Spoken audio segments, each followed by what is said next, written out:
Hola, ¿cómo están? Bienvenidos a un nuevo capítulo de Ultrasonido Clínico y algo más, donde semana a semana vemos distintos temas de ultrasonido y de medicina y urgencia en general.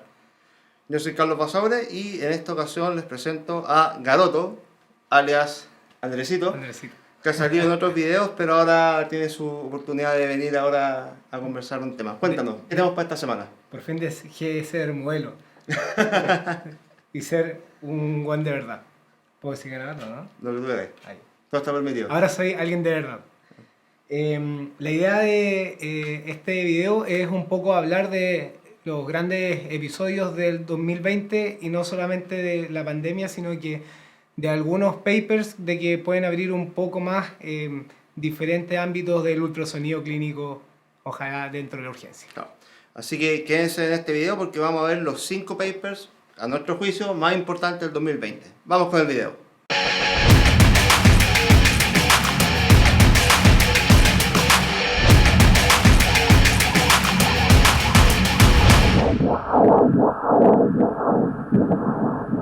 Bueno, entonces, Garoto, vamos con el primero. Cuéntanos, ¿cuál es el primer paper de los que seleccionamos? El primero es el uso de ultrasonido musculoesquelético para diagnosticar luxaciones de hombro. Este paper fue publicado en el Annals of Emergency Medicine. Este igual es un gran tema, porque muchas veces se ha pedido a los pacientes, o sea, muchas veces cuando tiene un paciente con luxación de hombro, lo habitual es que, claro, uno tiene la duda si es que está luxado o no, aunque esté luxado, uno lo manda a hacer una radiografía para ver que efectivamente sea el diagnóstico. Y además de eso se queda alguna fractura porque cambia harto el manejo. Sí, y después una radiografía post-reducción. Claro. O sea, igual son tiempos de espera bastante largos. Sí.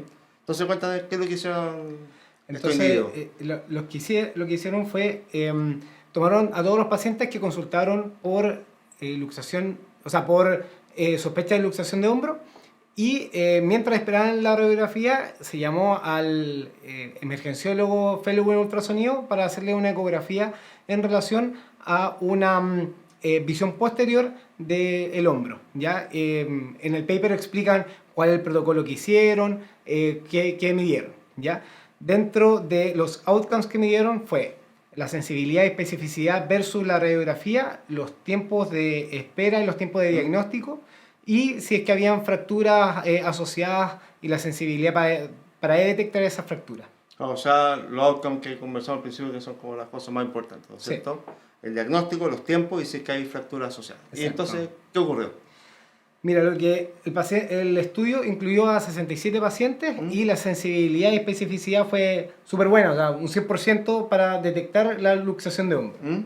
¿Ya? Y lo otro que es súper relevante es que los tiempos de diagnóstico fueron increíblemente distintos. O sea, la radiografía fue aprox unos 43 minutos y la ecoscopía unos 20 segundos. Claro, que igual esto es un protocolo que no es difícil de hacer, es fácil de... Pueden ver las imágenes acá que les estamos mostrando de cómo es un hombro normal versus un hombro con luxación anterior, que es la más común, y claramente hacer el diagnóstico en el mismo lugar. O sea, es imposible que el eco no sea más rápido que la radiografía si el paciente va a estar ahí mismo, no tiene que moverse en ninguna parte. Entonces, con respecto a la fractura, de los 65 pacientes enrolados, solamente 13 tenían fractura. ¿Ya? Sí. Aquí es importante mencionar que existen dos tipos de fracturas. ¿Ya? Bueno, como en todas las cosas hay dos tipos, las que importan y las que no.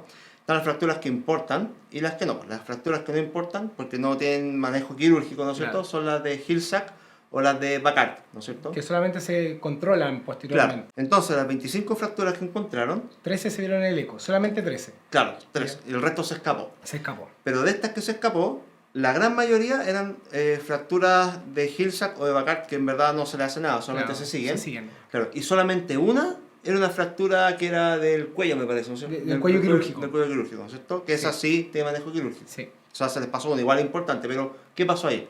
Lo que hicieron fue que hubo una revisión posterior a las imágenes, el segundo observador sí identificó la fractura, ¿ya? Entonces, al final del estudio lograron identificar todas las fracturas que eran relevantes. Claro, o sea, la que se escapó fue un error de interpretación nomás, pero nada más, o sea, no es como que se haya escapado la técnica en sí. Sí. Entonces, ¿qué podemos concluir de este estudio? O sea que uno nos acorta mucho los tiempos desde que el paciente llega a la urgencia hasta que tiene un diagnóstico y un manejo adecuado disminuye el tiempo desde que se reduce la luxación, y eso es súper bueno porque entre más tiempo pasa, más complicaciones tienen las luxaciones. Y acorta mucho el tiempo de espera dentro de la urgencia. Claro. Hay que tener en cuenta que mientras más rápido se resuelve la luxación, más fácil es y el paciente se siente mucho mejor. Sí. Ahora, problemas de este estudio: uno, el protocolo que ellos hacen no está validado, ¿ya? Solamente está en base a una visión que ellos tienen de este problema, y lo otro es que solamente fue hecha por emergenciólogos con un fellow en ultrasonido. Claro, o sea, un entrenamiento bastante específico, sí. Se escapa como a la realidad de cualquier centro. Sí. Claro. Sí, bueno, importante lo que tú mencionabas, Garoto, y este estudio, así que si quieren chequearlo más en detalle pueden mirar acá abajo en la descripción del video el link del paper en sí. Vamos ahora con el segundo. ¿Cuál es el segundo que está? El segundo habla de el uso del ultrasonido en la instalación de un tubo pleural, ¿ya? ¿A ti no te gustó mucho este paper al principio? No, porque la verdad uno encuentra que es fácil identificar el punto en donde uno tiene que ingresar. Y ahí me llamó la atención que dentro de la descripción y de los que comentan en el paper es que un 20% de las pleurostomías hechas por residentes de urgencia son fallidas o tienen complicaciones. ¿Ya? Claro, algo no menor, ¿no es cierto? No menor para hacer un procedimiento que se hace habitualmente en los servicios de urgencia. Entonces, ¿qué es lo que hicieron ellos? Básicamente enrolaron a cualquier tipo de paciente que consultaba a la urgencia y se le solicitaba al médico que estaba con ese paciente que identificara teóricamente el punto en donde va a realizar la punción para realizar la pleurostomía. Claro, eso es siempre entre el cuarto y el quinto espacio. El cuarto y quinto espacio. ¿Ya? Y una vez localizado el punto, a ese punto se le hace una visión ecográfica, ecoscópica. Y se identificaba la posición del diafragma en relación a ese espacio intercostal. Y lo que vieron que llamó harto la atención es que un 80% de los pacientes que se les realizó este examen tenían el diafragma bajo la línea, como el espacio intercostal, que eso es lo que uno espera. Claro, y ahora, el porcentaje de error también. Sí, ahora, hay un 20% de pacientes, por el otro lado, que el lugar elegido está justo donde está el diafragma o está incluso el diafragma está más arriba del punto elegido. Entonces se correlaciona harto ese 20% en el cual nosotros fallamos, finalmente. ¿Ya cuál es el problema del estudio? Es que la verdad solamente es descriptivo y en relación a un estudio de cuál es el lugar más seguro, pero no eran pacientes que tenían ni derrame pleural ni neumotórax, que son las principales indicaciones para hacer una pleurostomía. Y que uno espera de que el diafragma esté más abajo, ya claro, por el efecto de presión del neumotórax. Claro, es importante porque uno lo espera, pero tampoco estamos seguros. Entonces, tal vez en pacientes con neumotórax, efectivamente, el cuarto y quinto espacio caiga siempre bien. Puede ser. Puede ser.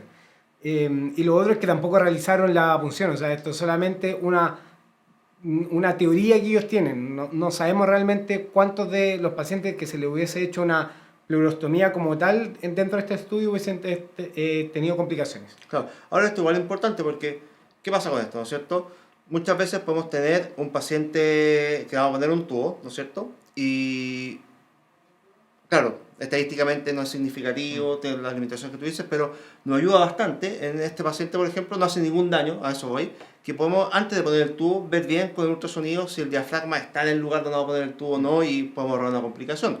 Ahora, sería bueno que de esto se desprendiera algún estudio, tal vez con pacientes reales, ¿no es cierto?, donde efectivamente le va a poner el tubo después. Claro, además que es importante que esto es un procedimiento que, o sea, la intervención del ultrasonido es un procedimiento prácticamente que es gratis, ¿ya? Que no va a tener complicaciones sobre el paciente, que solamente le aumenta la seguridad. Entonces, es como probablemente termine siendo un estándar de cuidado posteriormente para definir la posición de un tubo, como lo son con las paracentesis. Claro, o los centrados. O sea, finalmente lo mismo de siempre, ¿no es cierto? Nunca metan un tubo o pinchen algo en un lugar donde no lo han visto antes con ultrasonido como este. Exacto.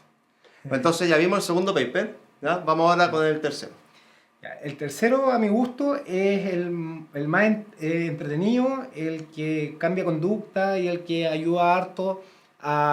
Es súper pragmático en lo que nosotros hacemos, ¿ya? Y es un estudio en el cual se evalúa la sensibilidad del ultrasonido para la diverticulitis, ¿ya?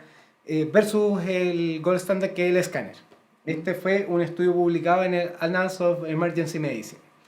Y la gracia que tiene es que es un estudio súper pragmático en los cuales incluyen a los pacientes que consultaron por dolor abdominal en la urgencia y que el médico tratante tenía una sospecha de diverticulitis. ¿Ya? Cuando tenía la sospecha, antes de que vaya la imagen confirmatoria que es el escáner, se le pidió al fellow en ultrasonido que le realice una ecoscopía bajo un protocolo que explican en el paper.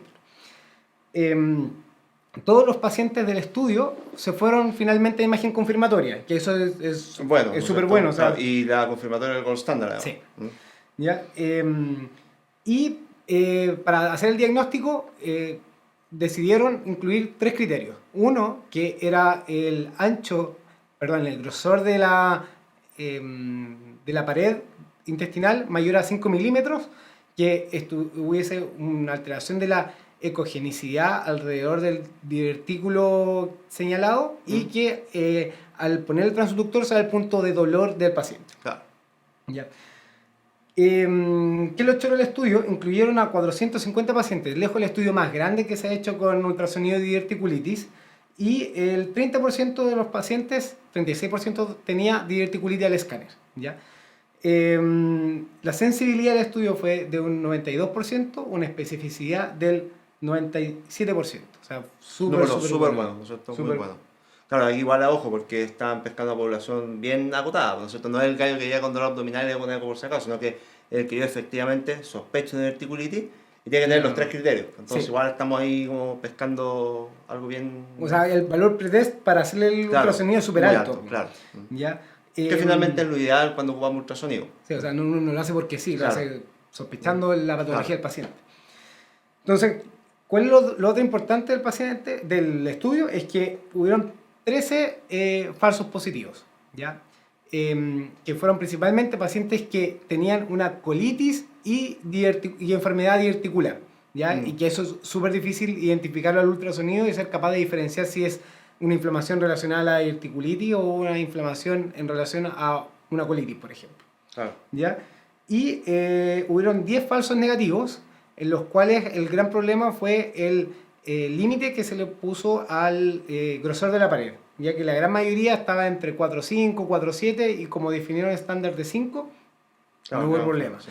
Ahora, ¿qué es lo importante de estos falsos negativos? Todos tenían diverticulitis leves y ninguna hubo un cambio en el manejo del paciente. Lo otro importante es que dentro del estudio encontraron de todas las diverticulitis un 20% que estaba complicada con un absceso, complicada con un flegmón o una perforación. Es igual un porcentaje alto complicado, o sea, un buen porcentaje con el N y todo para que sea significativo. Sí.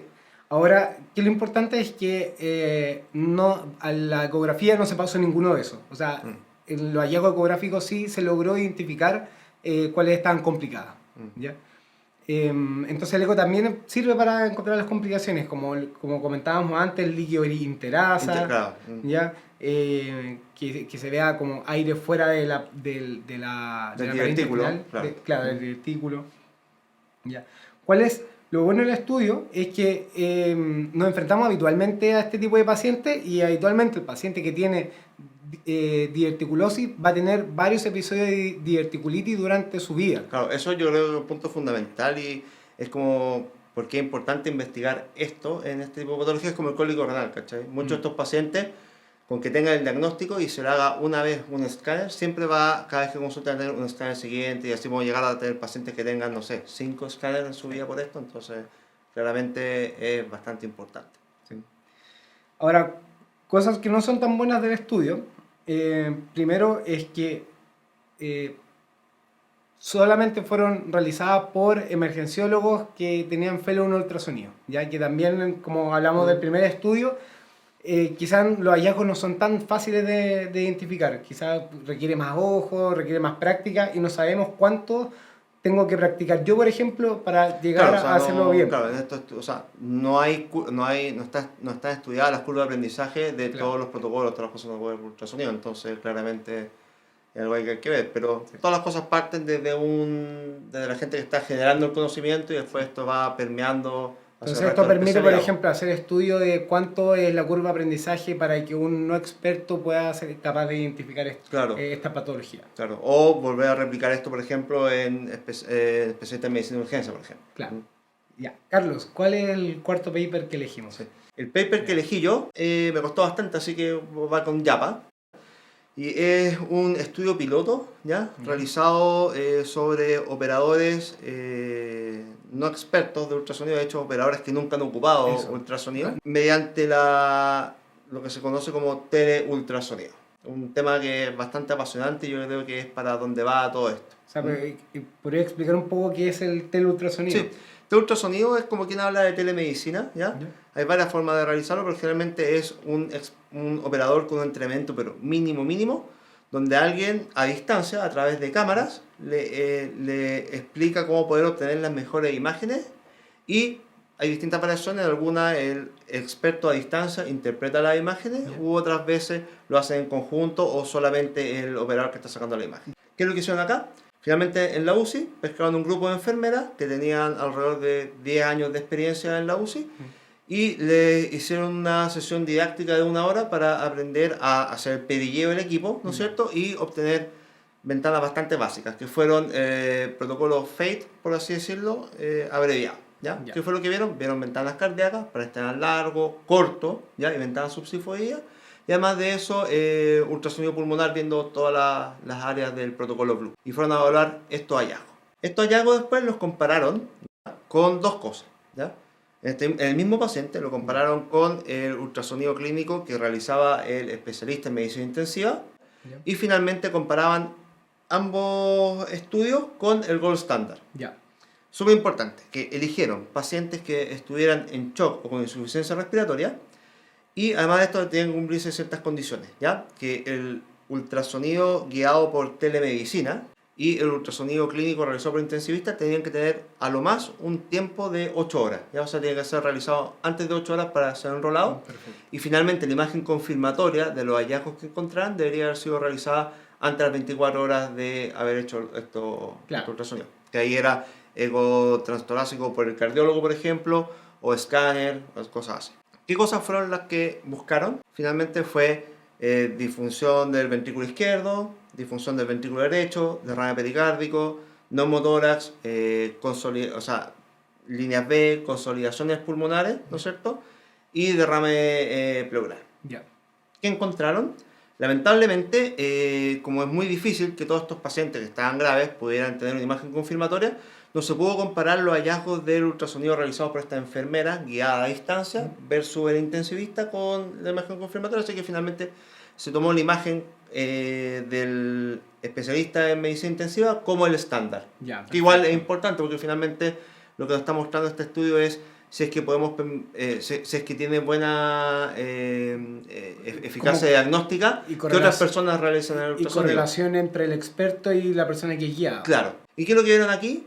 Súper interesante, que a pesar de que el N de pacientes fue súper poco, fueron 20, y la patología no dio como para que cada patología tuviera un N significativo, sí mostró cosas interesantes. Fue que las enfermeras guiadas a distancia tuvieron un nivel de correlación excelente con el intensivista en evaluar alteraciones de la función sistólica del ventrículo izquierdo, súper importante. También tuvieron una sensibilidad y especificidad súper buena para evaluar derrame pericárdico, que es una de las cosas que a uno más le interesa diagnosticar rápidamente, ¿no es cierto? También les fue bien para ver la presencia de líneas B, ¿ya? Neumotórax y derrame pleural. ¿En qué cosas no les fue bien? En la evaluación del ventrículo derecho, y tampoco les fue bien en la evaluación de consolidaciones pulmonares, que es más difícil porque generalmente hay que ir a buscar por más lados, demora más. Y es más técnico y tiene... Claro. Ahora, igual aquí fueron pillos, porque como les conté al principio, ellos no le enseñaron a la enfermera a sacar la ventana apical porque encontraron que era muy difícil y iba a demorar mucho tiempo. Y con respecto a tiempo, la evaluación del corazón, de hecho, fue mucho más rápido que la evaluación del pulmón, porque finalmente como eran menos ventanas, lograban sacarlo más rápido con la información que les daban a distancia, ¿ya? Así que, en conclusiones de este estudio, aunque el N es muy bajo, ¿ya? Es bastante promisorio en el sentido que yo perfectamente puedo enseñarle a la enfermera y guiarla a distancia, ¿no es cierto?, sin estar ahí, a realizar protocolos que dan información muy importante. Tenemos que tener en cuenta que años atrás, cuando los intensivistas no realizaban ultrasonido clínico en sus pacientes, dependían de que estuviera un cardiólogo en el hospital para que fuera a ver el paciente para responder preguntas muy puntuales. 24 no horas. 24/7, ¿no es cierto? Entonces, claramente este estudio da pie a que, ¿por qué no? Si yo, por ejemplo, tengo una unidad intensiva donde hay gente que no sabe ocupar el ecógrafo, a distancia, en otro hospital, ¿no es cierto?, un intensivista puede estar guiándolo de manera remota a este otro operador, que puede ser médico, puede ser enfermero, puede ser terapeuta respiratorio, ¿no es cierto? O sea, este estudio abre las puertas a todo el mundo, acá haga el ultrasonido y le dé la información al equipo clínico del paciente, información que es vital. Sí. Así que yo encuentro que me gustó mucho este estudio porque encuentro que el teleultrasonido, ¿ya?, o el ultrasonido guiado por telemedicina, yo creo que es una de las cosas que nos puede ayudar, sobre todo en contexto de pandemia, donde en todos los hospitales, en centros muy chicos, están viendo pacientes graves. Eso, en situaciones en las cuales las unidades que están recibiendo pacientes complejos, pero no son unidades tan complejas. Claro. Y la yapita es el estudio que les dejo acá, que hicieron lo mismo, pero en pacientes sanos que eran operadores de una planta en Europa del Norte, ¿no es cierto?, en Noruega parece que era, ¿ya? Ya. Plantas petroleras. Entonces ahí hicieron lo mismo, pero ya a distancias de kilómetros con el hospital que recibió estos pacientes, ¿ya? En este paper que les dejo igual pueden ver cómo conectar los ecógrafos con capturadores de video y montar una cámara web para que puedan implementarlo en otros sitios. Pero europeo. No, pero se puede hacer perfectamente, ¿ya? Se puede hacer perfectamente. Vamos ahora con el quinto y último paper, pero espérame, que se está cargando la batería, así que vamos a cambiar la batería y volvemos. Ya, ahí sí volvimos después del cambio de batería.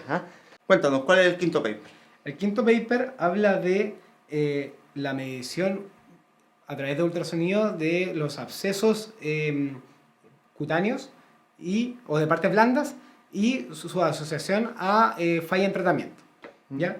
Este paper, Sí, igual es un tema interesante porque son como patologías banales que de repente uno no los mira mucho, pero se puede mejorar bastante y que no queda claro si drenarlo o no drenarlo, claro. y qué pasa después. ¿Ya? Este paper fue publicado... Suena bueno.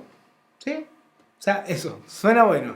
Ya, cuéntame entonces, ¿qué pasó? Entonces, este es un paper que se publicó en el West Journal Emergency Medicine y lo que hacen es un estudio retrospectivo que comienzan a revisar la ficha de los pacientes y las ecografías que graban y incluyen solamente pacientes que se diagnosticaron con abscesos de partes blandas y no se drenaron en la urgencia y fueron dados de alta. ¿Ya? O sea, son solamente los pacientes que tienen absceso y solamente quedaron con antibióticos y se fueron de alta. Es una práctica bien común cuando uno encuentra que es tan chico que drenarlo no vale la pena. Que no vale la pena. ¿Ya? ¿Y qué hicieron ellos? Vieron de forma retrospectiva y definieron falla de tratamiento como que reconsulta a los 7 días, que tuvieron cambio de antibióticos o que requirieron un drenaje posterior. ¿Ya? Esas 3 características las incluyeron en el estudio. Entonces, tomaron a este grupo, que son de 160 pacientes, y se dieron cuenta que 13 pacientes tenían falla de tratamiento y el resto, los pacientes anduvo bien. A los pacientes que fallaron se les midió el tamaño del absceso y el largo y la profundidad, y en base a eso definieron cuál es el corte para definir que el absceso va a evolucionar mal, va a fallar a tratamiento. Claro. ¿Ya? Ahora, ¿cuál es el problema encontraron que efectivamente un largo del absceso mayor a 1.3 centímetros y una profundidad mayor a 0.4 centímetros habla de que el paciente va a fallar, o sea, de que va a ser drenado después o va a requerir cambio de antibiótico, incluso quedar hospitalizado. ¿Ya? ¿Qué opináis de eso? Mira, que igual era una bonita idea, pero tiene varias falencias, ¿cachai? Porque primero, el N es chico, no sabemos cuántos pacientes se consultaron a otro lado después, entonces tampoco podemos sacar mucho. Claro. Y no sé, igual me hubiera gustado que hubieran, no sé, como seleccionado un poquito más la población y haberlo randomizado tal vez. O sea, como tomar, porque no cabe duda de que mayor a 5 centímetros lo vamos a drenar, sí, pues sí. O los abscesos menores a 0.4 centímetros no los vamos a drenar. Claro. Pero hay un punto intermedio en los cuales no queda muy claro qué es lo que hay que hacer. Claro. Y al final cada uno termina haciendo lo que quiere. Claro. ¿Ya? Porque la pregunta es, al final, cada vez que uno abre un absceso, ok, probablemente sí vaya a funcionar, pero muchas veces hiciste un procedimiento que es doloroso, Claro. que requiere más recursos, Y tiene complicaciones y, también, pues, tiene- y y tiene, incómodo para el paciente. y tiene complicaciones y quizás ni siquiera era necesario Mm. abrir ese absceso porque Claro. iba a responder a antibióticos. Entonces quizás una idea mejor quizá para el futuro es tomar a la población que tenía absceso entre, no sé, pues, definamos un número. No le damos idea al público, pero No, definamos... pero se anima mejor, pues. Pero tomémoslo entre, no sé, entre... 1 y 2. Claro, 1 y 2 centímetros, ¿sí? 1 y 2 centímetros, y a esos pacientes randomizarlos a drenaje y otro solamente antibiótico y ver cómo responden. Claro. Porque al final, si abrimos todos los abscesos, obvio de que se van a tampoco complicar. cómo seguirlo. Claro. Y bueno, y también los que dan antibióticos que se dan de manera protocolizada, pues no, porque finalmente estos pacientes no sabemos de los que fallaron a tratamiento si fue porque no se drenó o porque el antibiótico no era el adecuado. Claro, o sea, de hecho, dentro del estudio se ve que se ocupa mucha clindamicina, mucho codrimoxazol, combinaciones de antibióticos, o sea, no hay nada protocolizado y, por ejemplo, en nuestro medio, ¿cuándo hemos dado clindamicina al alta? Claro, es súper raro. No tenemos. Ya. Entonces sería una buena idea quizás hacerlo como prospectivo, no revisar para atrás Claro. porque al final no sabéis cuántos se drenaron tampoco. Claro, también una parte importante, por lo menos acá en Chile, no es tan común ver abscesos en la celulitis. ¿Ya? Generalmente en Estados Unidos ocurre mucho más esto por el MRSA, pero nosotros no. Entonces, claro. Va a tener que ponerle subtítulos a esa parte. Sí. En RCA. No, pero ya saben cómo hablo, así que da lo mismo. Y lo otro importante es que, como fue retrospectivo y miraron todas las imágenes, habían operadores muy expertos que eran fellow y otros que eran estudiantes, otros que eran residentes, y quizás un poco estandarizar cómo tomar la imagen también. Claro, sí. O sea, igual, como se toma o sea, como uno evalúa un absceso siempre igual, ¿no es cierto? Tiene que ser en 2 planos ortogonales, ¿no es cierto? Y además de eso tenemos que comprimir para ver si es que es pus lo que está dentro y que se mueve y ocupar color para que no tenga flujo sanguíneo. Claro. Pero claro, o sea, igual hubiera sido bueno que hubiera estado protocolizado. Sí. Ya pues, estaríamos listos entonces con estos 5 papers del año 2020 que ya se fue. Así que muchas gracias, Carlotto, por la invitación. Y ustedes no olviden que si les está gustando este contenido, suscribirse al canal, dejar un like al video y seguirnos en nuestras redes sociales. Nos vemos. Chao. Eso, pon mi Twitter también. Para tener más seguidores. Ya fue al principio. Ah, ya. Eso, gracias. Nos vemos. Chao. Chao.